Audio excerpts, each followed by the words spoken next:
Question.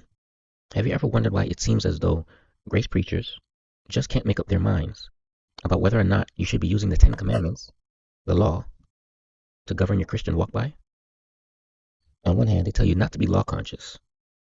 Don't lean on the Ten Commandments because that'll make you sin conscious. And you don't want that because sin consciousness will only frustrate the grace of God over your life, bringing all of his supply and provision, which you're told to depend entirely upon, to a screeching halt. In essence, a life of poverty and mediocrity. You experience only the best of the worst and the worst of the best, leaving you in the sorry state of being weak and beggarly. This is the danger of living by the law, aka the ministry of death. Grace preachers, don't govern your life by the Ten Commandments. Man cannot keep the law. It is impossible. Choosing to be justified by the law is how you fall from grace, making yourself unreachable by his undeserved kindness. And on the other hand, in the very next breath, also, grace preachers, be sure to avoid sin, because death is the wages sin will pay you for your involvement with it. Sin will take you further than you want to go, keep you longer than you want to stay, and cost you more than you want to pay, and ultimately end in destruction. Sound familiar? Well, if you're damned if you do, and you're damned if you don't, I guess we might as well mix the two together at that point, right? This way, you're sure to honor God and get the best of both worlds, yeah? Until you learn of the curse that Paul doubly pronounced over anyone who would suggest that the covenant of law and the covenant of grace should be mixed together through the preaching of a corrupted gospel, essentially pouring new wine into old wineskin, and ultimately losing the benefits of both in the process.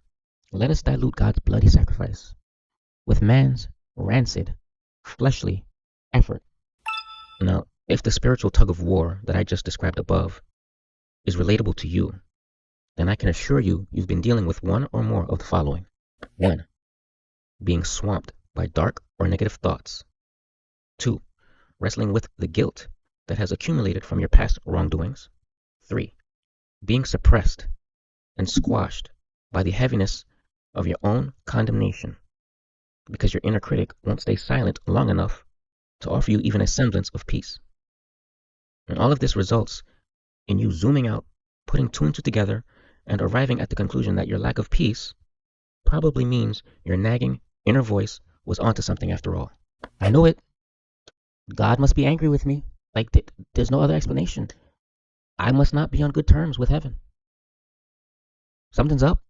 Why else would my so-called father feel so distant? Why else would his provision for my life, which I depend so heavily upon, consistently leave me with just enough to make the most critical of ends meet? How do I fix this?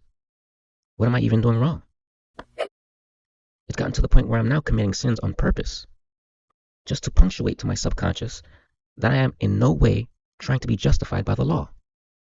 And still, nothing is working for me. Where is my shalom? Where is my grace? This is the experience of someone who's been thoroughly misled into taking their earthly life way too seriously. Make no mistake, an eternity of hell is serious business, absolutely.